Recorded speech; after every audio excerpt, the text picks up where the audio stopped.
Donc, Ouattara a refusé de recevoir Embalo. Le président sénégalais Bassirou Faye est resté injoignable en début de matin, alors que le président congolais tentait des heures et des heures. Alors, pourquoi Bassirou ne voulait pas? Alors, ça c'est le mystère qu'on va chercher à savoir. Bassirou ne voulait pas, mais pourquoi en fait il a accepté après? Hey, écoutez, je vous en prie, pour les nouvelles personnes, n'oubliez pas de vous abonner, d'accord? N'oubliez pas de vous abonner, de partager. Et si vous aimez ce que nous faisons, abonnez-vous pour ne rien rater. Parce que Keïta, ils ne sont pas tous les jours. Ils sont rarement, mais quand ils sont, ils prennent le temps pour bien parler. Ils mettent tassement partout et puis ils avancent. Mais on va écouter pourquoi Bassirou qui le matin ne voulait pas.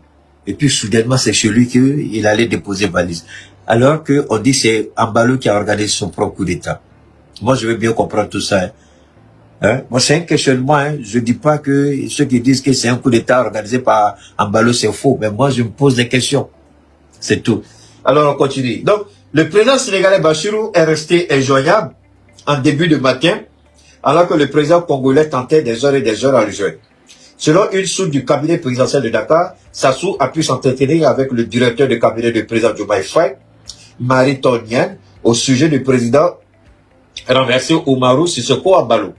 Le président ivoirien Alassane Ouattara a dépêché un avion spécial avec un équipage étranger pour venir chercher en urgence à Bissau Oumarou Embalo. Ça c'est vrai. L'avion qui allait le chercher, ça c'est vrai. C'est un avion de la flotte présidentielle. Je crois que ça doit être le Fokker ou le Grumman, je ne sais pas c'est lequel. Mais c'est un avion présidentiel ivoirien qui allait le chercher en Guinée-Bissau. Quand on parle d'exfiltration, les gens racontent de n'importe quoi. Comme un avion présidentiel de la Côte d'Ivoire a atterri conformément à l'accord, à la négociation qui a eu lieu. Il n'y a pas eu d'exfiltration. Il n'a jamais été exfiltré. C'est un abus de langage de la part des journalistes des petits.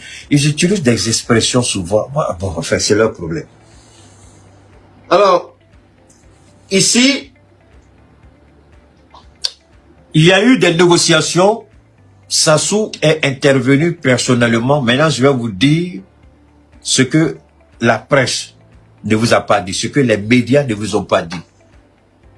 Et ce que je vais vous dire est incontestable. Aucun journaliste ne peut contester ça. Et les présidents qui seront nommés, aucun palais ne va dire que ce que je dis est faux. Mais seulement ils seront surpris de savoir comment j'ai pu avoir accès à cette information qu'ils croyaient peut-être confidentielle à leur niveau. Il y a eu des négociations à tous les niveaux. Les présidents n'aiment pas, selon eux, parler directement avec ceux qu'ils appellent les putschistes. Mais dans le cas-ci, ils ont parlé avec les putschistes et ensuite, ils ont ouvert d'abord le bal. Sassou a parlé avec eux. Sassou a été le premier à négocier avec les putschistes. Il leur a demandé de laisser Embalo partir. Je mets la présidence congolaise au défi. Je ne parle pas de Congo-Kinshasa, je parle de Congo-Brazzaville.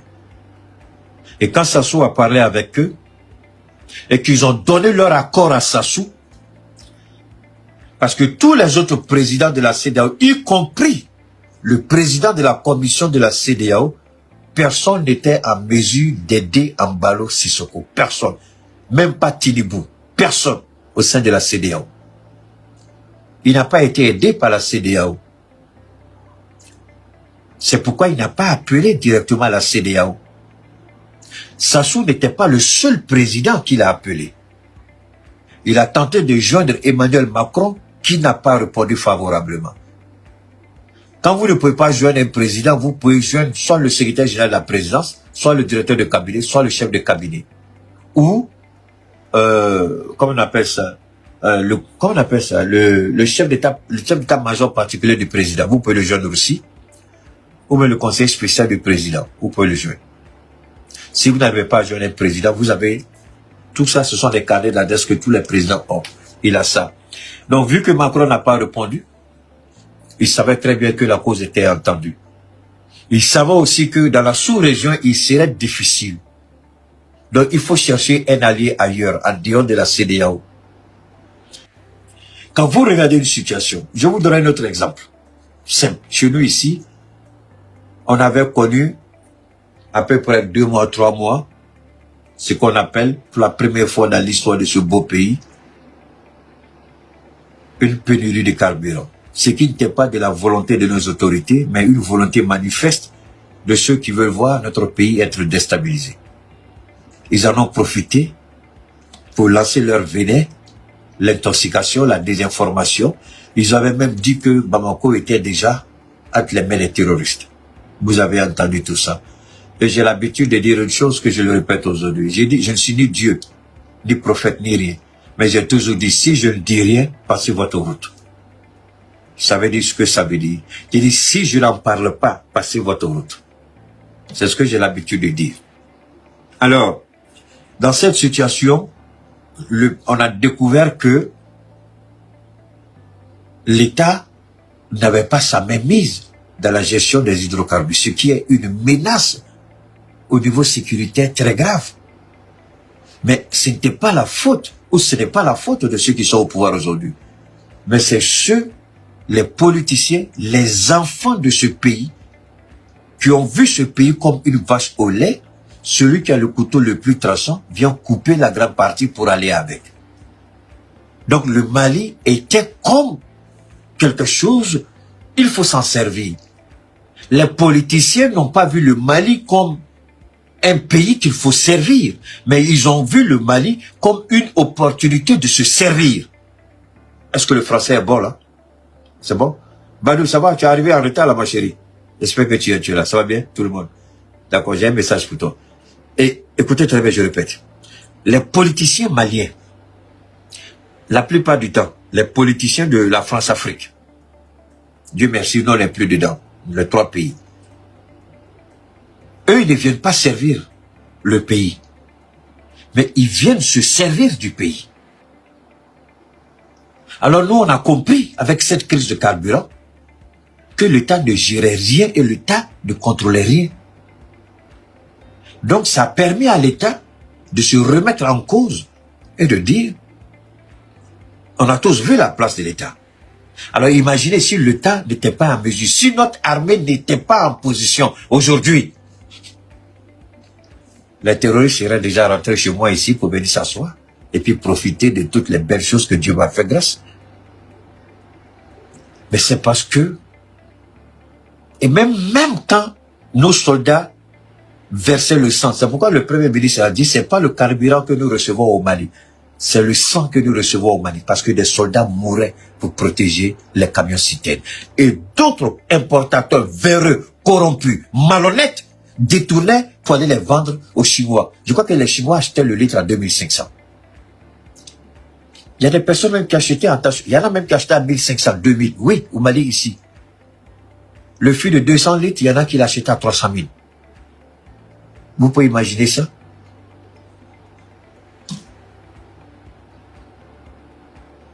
Mais si on n'avait pas une armée digne de ce nom, si le Niger n'avait pas à son tour pris sa souveraineté, et si le Burkina n'était pas avec nous, on serait dans une situation catastrophique.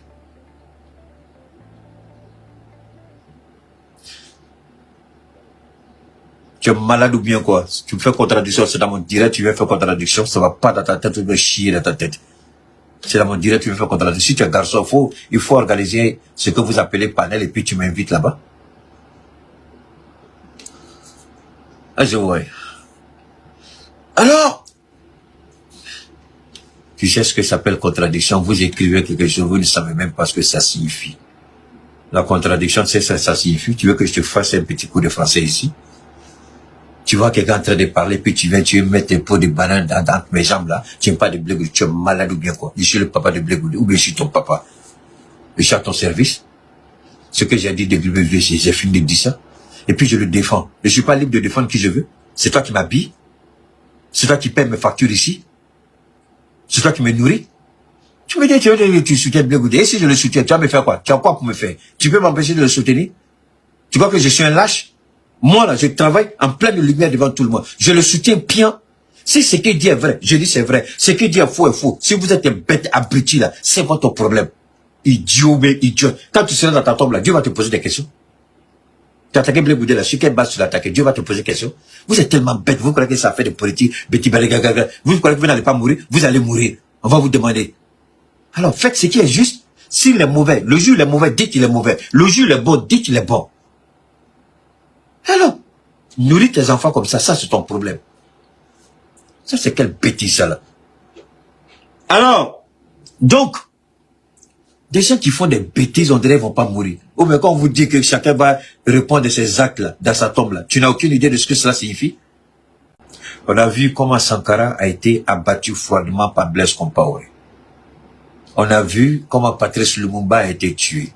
Amical Cabral, tout ce que vous connaissez, tous ces grands noms. Heureusement, Moussa Traoré a été arrêté. Mais John Kouda, qui était président intérimaire après un coup d'État, il a failli passer. Tellement les gens l'ont sonné, d'après ses propres confidences, il a fait comme s'il était mort et puis on l'a laissé. Alors, Ibeka n'a pas été liquidé. ATT n'a pas été liquidé. Merci pour la qualité de l'image. Merci à toi. Donc, ce que vous devez ressaisir, ce que vous devez retenir, c'est quoi? Est-ce qu'il faut comparer tous les coups d'État? Ça, c'est la première réflexion que chacun doit se faire. Deuxièmement, même quand Ibeka, paix à son âme, a été interpellé, brièvement, son téléphone lui a été arraché. Et puis, à la seconde, il a eu accès à son téléphone. Tous les présidents qui voulaient avoir de ses nouvelles l'ont appelé pour avoir ses nouvelles. Il a répondu à tout le monde. On ne lui a pas arraché son téléphone. ATT, lui, il a réussi à se déguiser, et puis s'est retrouvé dans une ambassade, et puis après s'est retrouvé au Sénégal, à Dakar. Mais d'autres présidents n'ont pas eu cette chance. D'autres ont été liquidés. Oumaro Embalo Sissoko, il avait ses deux téléphones, comme le dit Afrique Confidentielle. Il a appelé. Mais quand on a interpellé, ceux qui l'ont interpellé, ce sont les mêmes personnes avec lesquelles il a fait sa campagne. L'un était le chef, son chef d'État, qu'on appelle chef d'État, c'est ça, chef d'État-major, c'est ça, particulier. L'autre était ministre de l'Intérieur, l'autre était chef d'État de forces armées. Enfin, ceux qui ont fait le coup d'État, c'est les mêmes qui étaient avec lui pendant la campagne. La question qu'on doit se poser, même si nous n'aimons pas Omar, je suis le premier et je demeure encore très excité le fait qu'il ait perdu le pouvoir. Ce qui est intéressant dans cette situation, ce n'est pas que ce soit une révolution de palais, peu importe, mais c'est de voir quelle sera la suite du coup d'État. C'est de savoir comment les choses vont se présenter dans l'avenir. Est-ce que les militaires, parce qu'aujourd'hui, je vais vous dire une chose, si la France craignait une chose, c'était ça, parce que la France n'a pas sa main dedans.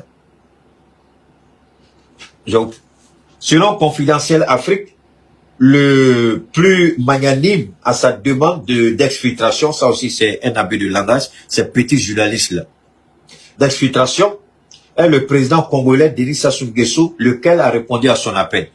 Donc, il a appelé plein de présidents et ils n'ont pas répondu. Alors, quand vous venez me dire que c'est un coup d'État préparé par Embalo lui-même, j'ai un peu de la peine à croire ça. Même si ça peut être vrai, mais je dis, moi, j'ai un peu de la peine à croire à ça. C'est pas tout, hein. Alors, le président français Emmanuel Macron aurait pris ses distances avec le déchu président. Macron a refusé de répondre à son appel. Je voudrais dire à Alassane Ouattara d'écouter très bien ici. Pourquoi Alassane Ouattara est en train de rejeter la prestation de service?